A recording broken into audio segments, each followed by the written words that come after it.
Et bonjour, la vidéo que vous êtes en train de regarder, c'est la suite directe de la vidéo qui, bon, normalement devait sortir il y a 5 jours, mais comme j'ai fait 2-3 petites bêtises avec un déménagement, du coup c'était il y a 7 jours, donc dimanche dernier, à savoir l'explication de stand de Beach Boy, le stand de Pesci. Là, c'est donc la suite, on va donc parler de Prosciutto et de son Grateful Dead. Donc, j'espère que vous êtes prêts. Bien sûr, avant de commencer, merci au Discord de Stairway to VF pour les scans Jojo en français et en coloré. Le lien du Discord est bien sûr dans la description, à côté de mon Discord et de celui de Jojo Lovers. Donc, n'hésitez pas à venir faire un petit coucou. Aussi, merci beaucoup au très cher Berg encore une fois pour la miniature qui, comme d'hab, était géniale. D'ailleurs j'y ai pensé mais je ne l'ai pas dit pour la dernière vidéo sur Beach Boy mais c'était aussi lui. Donc, pardon Berg, en tout cas merci beaucoup pour la miniature, elle est top. Et maintenant que ça c'est dit, intro.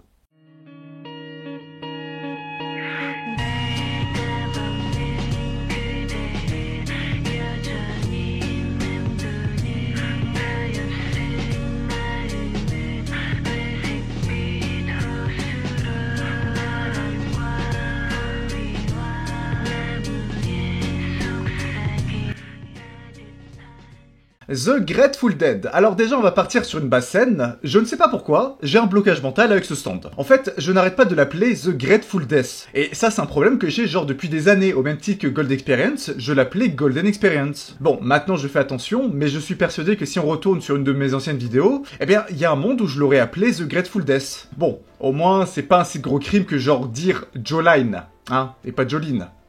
Les plus anciens savent de quoi je veux parler. D'un point de vue design, le stand est vraiment très creepy. C'est un stand humanoïde qui est uniquement une moitié de corps. Littéralement, le stand est un torse sur pattes avec en prime une tête chauve très menaçante. Le corps du stand est recouvert d'yeux qui accentue une nouvelle fois ce côté creepy du stand, et comme visiblement ce n'était pas assez, Araki a décidé de lui donner un côté mécanique en mettant des vis sur son corps et des sortes de câbles tentacules au niveau de son estomac. Ouais, non, vraiment cette fois-ci Araki il a vraiment pété un câble avec ce design, car le stand il est juste là pour entrer dans tes pires cauchemars. Et ça en réalité, je trouve que c'est une très bonne idée car ça correspond très bien à son pouvoir qui, littéralement, est terrifiant. Mais surtout ça contraste bien avec Pesci et son Beach Boy, qui à l'inverse a un design plutôt enfantin. En comparant le design du stand entre le manga et l'anime, la grosse différence qu'on observe c'est la couleur du stand. On a dans le manga un violet qui fait penser à Purple Haze, tandis que dans l'anime il s'agit d'un bleu clair. Je pense une nouvelle fois que le manga est une meilleure couleur que l'anime, mais cette fois-ci pour une raison assez particulière. Le parallèle avec Purple Haze. Si on vous demande de décrire Purple Haze, c'est quoi la première chose que vous direz? Personnellement, c'est le danger que le stand représente. La couleur violette sombre a une aura de danger, ça fait penser à une menace, et dans le cas de Purple Haze, c'est complètement justifié, étant donné la menace que représente le stand avec son virus. The Grateful Dead a exactement la même aura que Purple Haze. De plus, l'un attaque avec un virus qui te fait fondre et l'autre te fait vieillir par sa simple présence. C'est comme si ces deux stands te hurlent « Ne t'approche pas de moi ou tu vas mourir d'une façon horrible ». Et pour le coup, le stand n'a pas menti. Enfin, pour terminer, The Grateful Dead est très souvent représenté dans une aura de fumée qui, là encore, eh bien, fait penser à Purple Haze qui était introduit de cette façon. Si vous vous demandez pourquoi j'insiste autant sur le design du stand, ce n'est pas parce qu'il est cool. Alors, si, j'aime beaucoup son design, mais c'est pour vous montrer qu'il raconte une histoire. Sans rien savoir sur lui, on peut imaginer que c'est un stand dangereux non pas par rapport à son attaque, mais juste par sa présence. Enfin bref, encore une masterclass de Araki qui, rien qu'avec un dessin, est capable de te faire un beau parallèle. Pour le nom du stand, il s'agit d'une référence à un groupe de rock américain, tandis que le nom, Prosciutto, signifie tout simplement jambon. Alors, pourquoi un jambon me direz-vous? Eh ben la réponse c'est...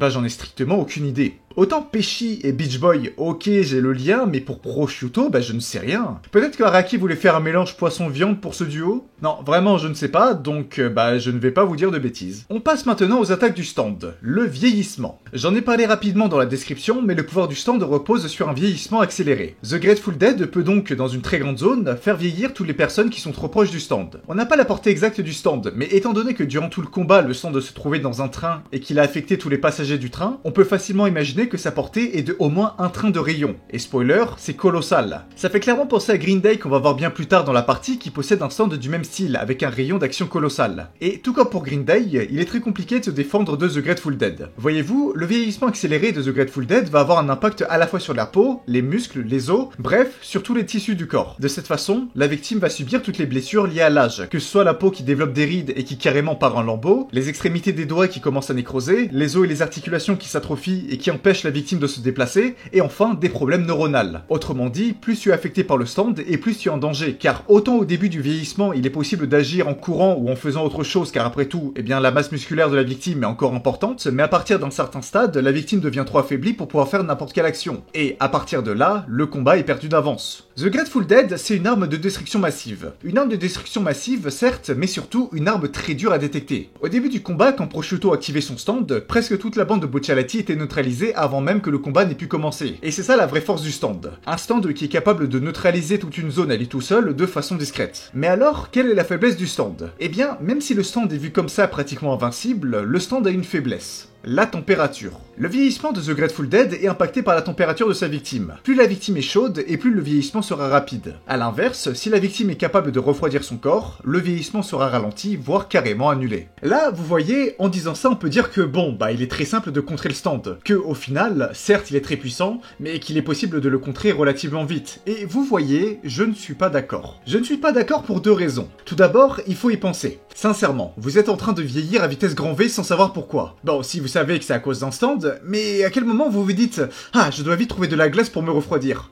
Eh bah, jamais. Sur ce coup, la bande de Bucciolati a vraiment eu de la chance d'être en train de se refroidir pendant l'attaque. Aussi, il faut le dire, bravo à Giorno qui a bien révisé ses cours de SVT pour se rendre compte que les hommes et les femmes n'ont pas la même température corporelle, ce qui explique pourquoi Prosciutto n'avait rien à faire d'attaquer tout le train, vu qu'il savait que Trish allait moins subir le vieillissement. Ça prouve donc encore une fois que l'attaque de Prosciutto n'était pas faite au hasard, mais était tout de même bien préparée. Rien que l'exemple du combat qui donne un énorme avantage à lui et Pesci en est un autre exemple. On sait que la faiblesse du stand c'est la glace, mais il faut la trouver cette glace. Ça fait donc que le combat est chronométré, et que s'il décide de ne pas agir rapidement, la bande de Bucciolati était tout bonnement condamnée. Donc au final, est-ce que la faiblesse de The Grateful Dead est si importante que ça? Si le stand n'avait pas cette faiblesse, jamais Prosciutto n'aurait pu intervenir dans le combat sous peine de tuer Trish, faisant donc que à la même manière que Purple Haze, le stand ne peut pas être utilisé comme ça, et qu'en réalité, il n'est pas si pratique que ça en équipe. En parlant d'équipe, justement, ça c'est un autre point important. Si le stand n'avait pas cette faiblesse, jamais il aurait pu être utilisé avec Pesci. Cette faiblesse, ça permet de certes rendre le stand moins puissant, car soyons d'accord, si The Grateful Dead n'avait pas de faiblesse, il serait je pense dans le top 10 des stands les plus forts du manga par son pouvoir destructeur, mais serait alors condamné d'avoir juste un rôle de bombe ambulante qui, à n'importe quel moment, peut juste tuer tous les êtres vivants qui se trouvent dans un rayon de au moins un train de longueur. Grâce à la glace, il peut ainsi être utilisé d'une autre façon et réussir de nombreuses missions pour la squadra. J'aime beaucoup l'idée du stand. Je veux dire, à première vue, on a juste l'impression que comme pour Green Day, tu balances le stand et hop, c'est fini, ton objectif c'est que de survivre en attendant que tous tes adversaires soient vieux. Et pourtant, non,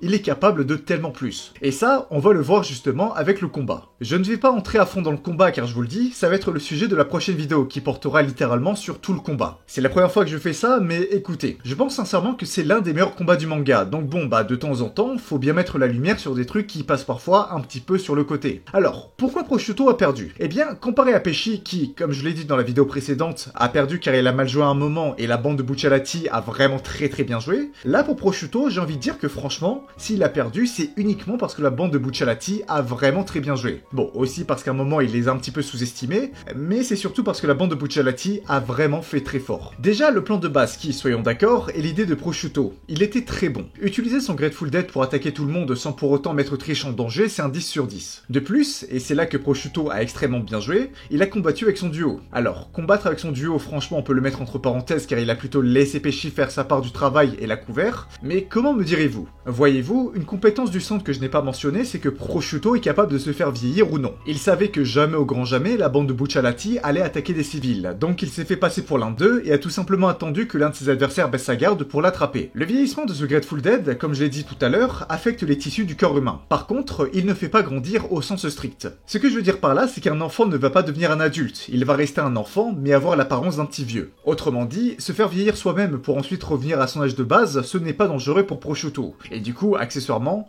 aussi pour ses victimes. Par contre, le stand possède une dernière compétence qui lui est propre, le drindage à courte portée. Si jamais le stand arrive à attraper sa victime, il est capable de faire vieillir sa victime en quelques secondes, et quand c'est le cas, même la glace n'est pas assez forte pour bloquer l'attaque. On peut donc supposer que le stand arrive à augmenter de façon drastique la température de sa victime, ce qui décuple donc l'attaque du stand. C'est cette technique que Prosciutto a utilisée face à Mista, une fois qu'il a réussi à se faire passer pour un passager et à s'approcher de lui. Oui, c'est une technique de lâche, mais j'ai envie de vous dire que sur le coup, il a eu raison. Il a utilisé le terrain à son avantage et a littéralement utilisé Pesci comme appât. Donc, ça reste une attaque très risquée. Et puis, comme on n'arrête pas de le dire durant durant tout le combat, The Grateful Dead n'est pas fait pour le combat au corps à corps. Alors là, on va parler un peu sérieux car je ne suis pas vraiment d'accord. Dire que le stand n'est pas bon au corps à corps, c'est un petit peu exagéré. Alors oui, le stand est moins performant que des stands faits pour le corps à corps comme Gold Experience ou Sticky Fingers, c'est normal. Déjà, je le rappelle, mais The Grateful Dead, c'est une moitié de corps. Donc il marche sur les mains, et s'il se bat, c'est avec une seule main, vu que l'autre équilibre le stand. Donc, ouais, il n'est pas excellent au corps à corps, mais est-ce qu'il en a besoin?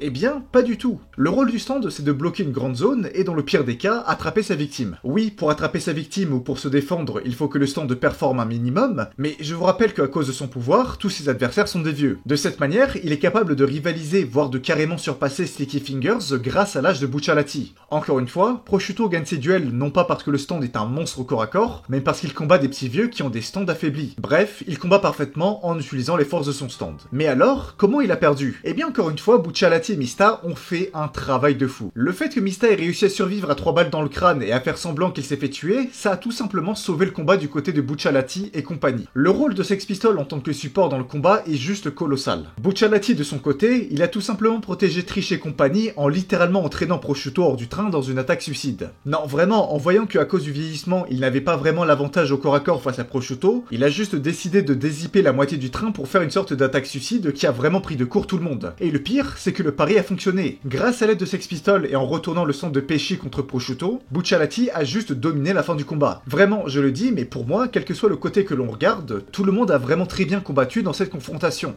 Et c'est pour cette raison que, comme je l'ai dit tout à l'heure, eh bien pour une fois, je vais faire l'analyse complète du combat. Je pense que se donner rendez-vous dimanche prochain peut être une bonne idée, donc écoutez si ça vous va. On termine cet arc de la partie 5 en parlant donc du combat de Pesci, Bucciolati, etc. Et juste ensuite, on passera sur la partie 7, car j'ai une belle idée de vidéo qu'on m'avait proposée il y a déjà, pas mal de temps. Donc si vous ne voulez ne rien rater, eh bien vous savez quoi faire. La vidéo est terminée, merci de l'avoir regardée. Enchaîner les 2 explications de stand comme ça, c'est un projet que je voulais faire depuis un petit moment, et réussir à le faire, je dois avouer que quand même, ça met de bonne humeur. En tout cas, j'espère que la vidéo vous a plu, je commence donc à reprendre mon petit rythme de vidéo tout en travaillant sur le côté, donc la charge mentale elle est un peu lourde, mais j'ai envie de vous dire, je vais me donner à fond, et puis si vous êtes là pour me soutenir, franchement, tout va bien se passer, non? Comme je l'ai dit, on se retrouve donc dimanche prochain, donc d'ici là, portez-vous bien, restez faire ce que vous faites dans la vie, et comme on dit en Italie, arrivederci.